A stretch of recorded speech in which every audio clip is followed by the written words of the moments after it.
Okay, our guest of honor. She's always supported our country. She has never stayed away once.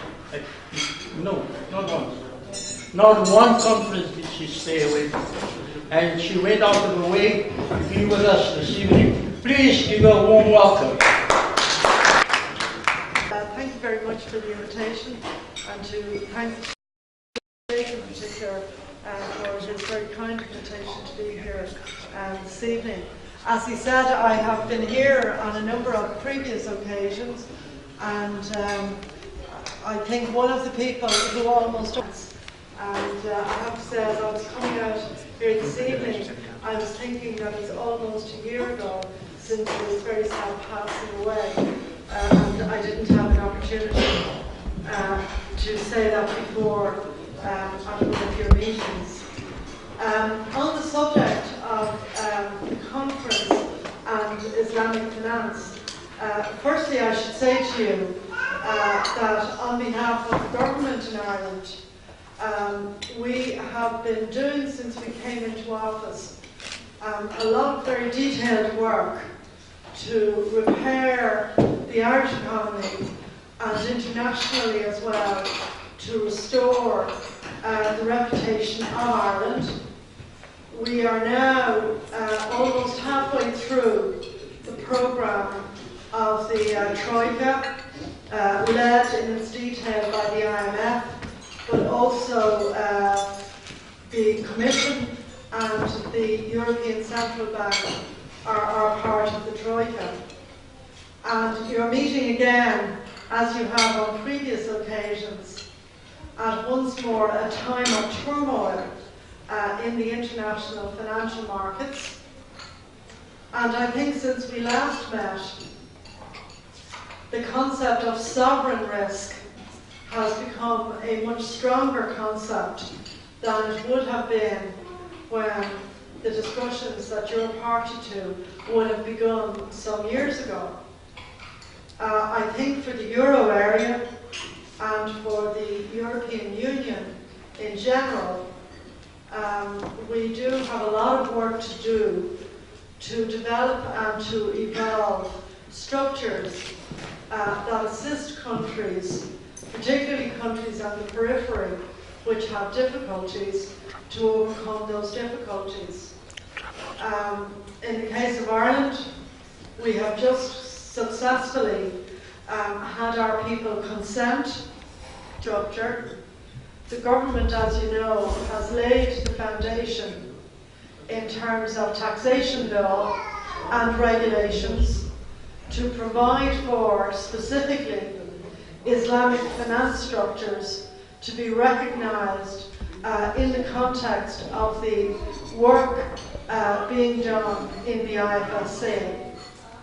And I want to say that we have also, as a country, learned a lot from the banking crash in Ireland, so that again, since our last meeting and my last presence at this meeting, we have had a number of significant further developments in relation to the regulation of finance and the regulations of the central bank in relation to financial organisations and organisations such as banks and others who are selling financial services.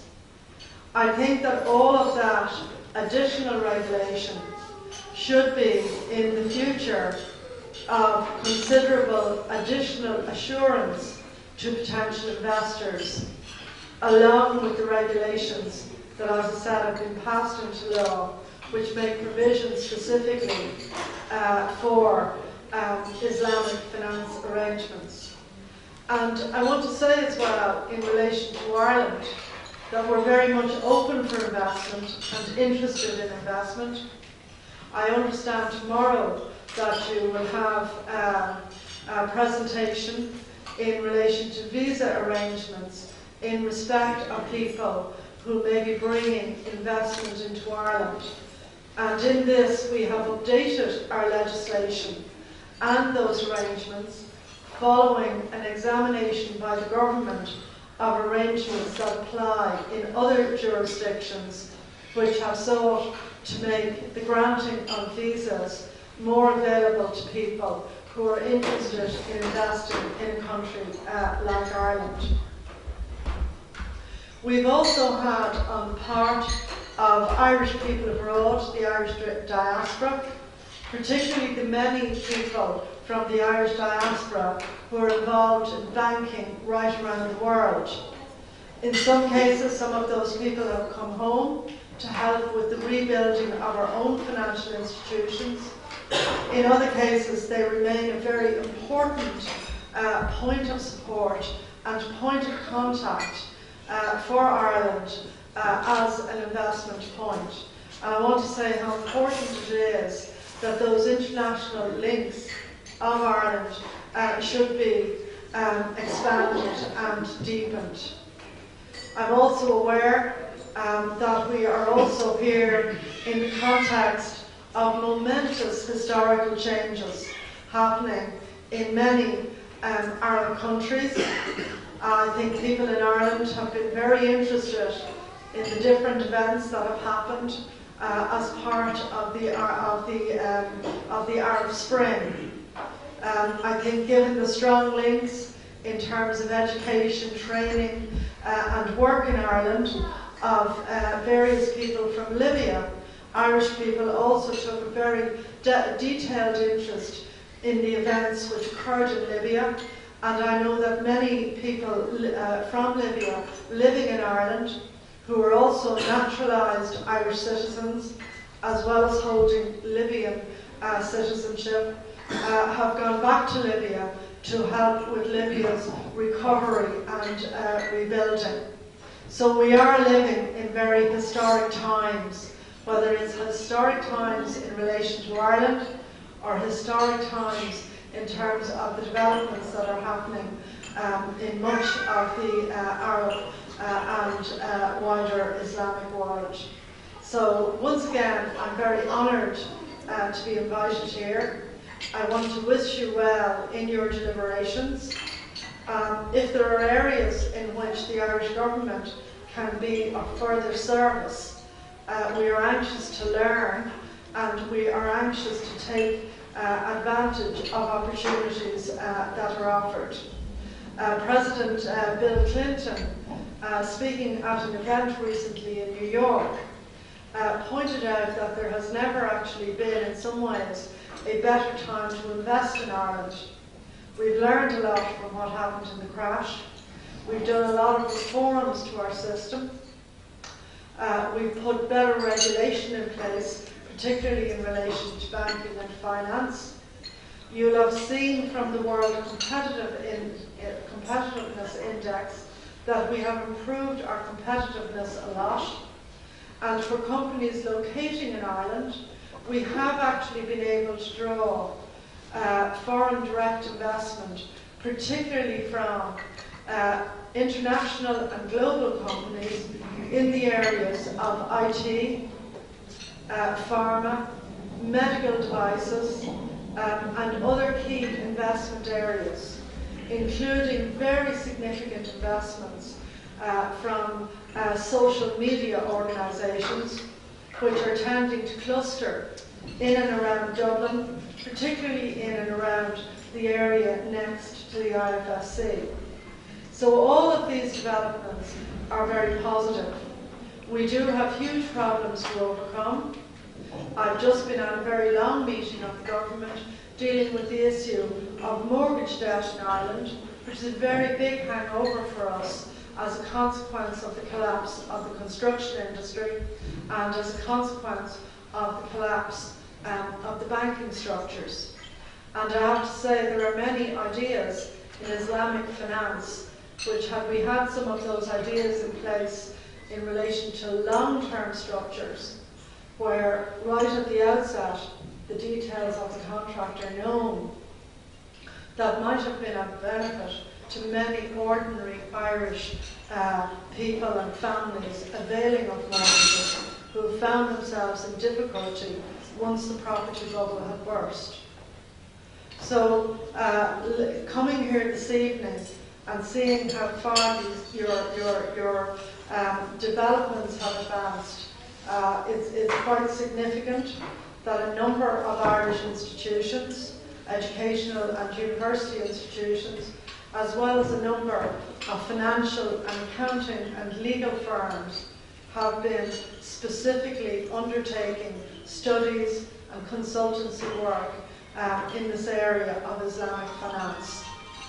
Dublin also is attractive, and Ireland nowadays, because of course property prices can represent something of a bargain.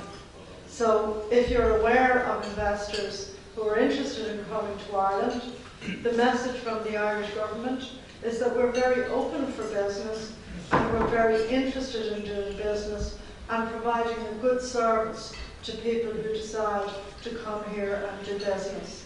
So once again, I want to thank the Sheikh and the organising committee for their very kind invitation to me to come here. In the recent census, which is being published this year and over the rest of the year, you will see that in fact the number of people now living in Ireland of an Islamic background has increased enormously. I think if you compare the figures over the last couple of censuses, the increase in the number of people who are Muslims has grown enormously. And I think it was interesting that when President Michael G. Higgins was inaugurated in Dublin Castle, among the many religious groups who were present, the Muslim faith was also present to convey prayers and good wishes on his inauguration.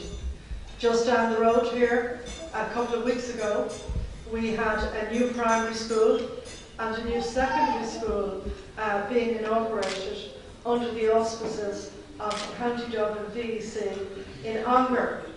And again, I'm happy to say, among the representatives of many faiths who were there to offer their blessing and good wishes for the start, for the formal inauguration of the school, were representatives of the Muslim faith as well.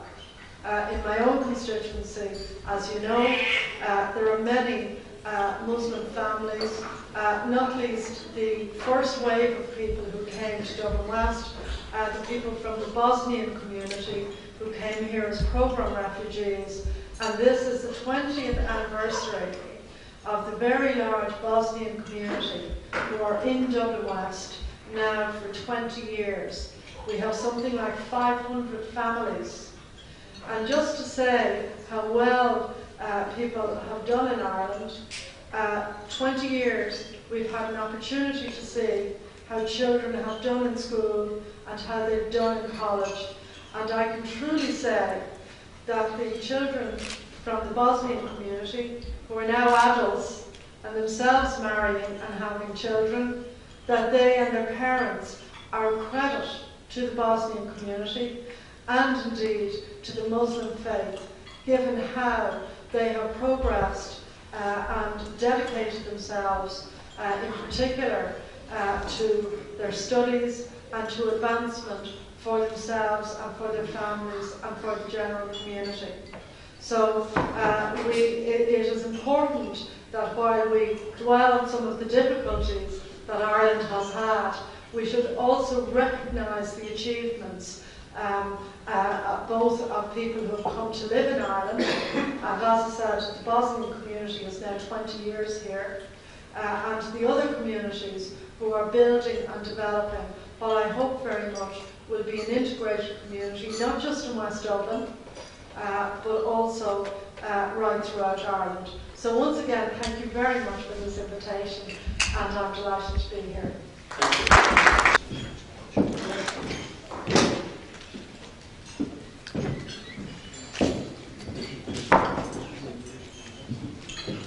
Okay, first of all, Dr. Ifai will present with one of his books, and they are all friends. They know each other very well.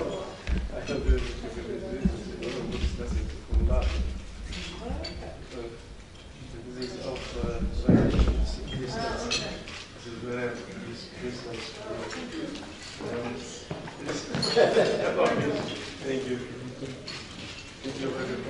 You put your hands together.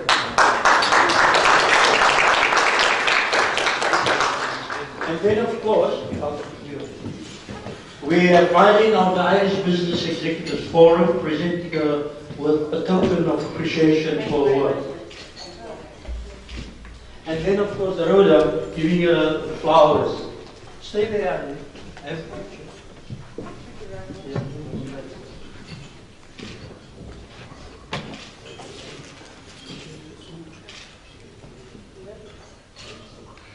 Thank you, Minister, for inspiring words, and thank you for coming. And we hope you can join us, or you have to go.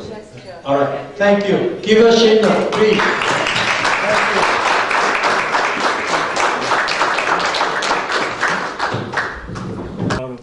Thank you, Charlie. Oh, during the concert? Yeah. Oh, Thank you. okay. Thank you. Bye-bye. Bye-bye. Thanks.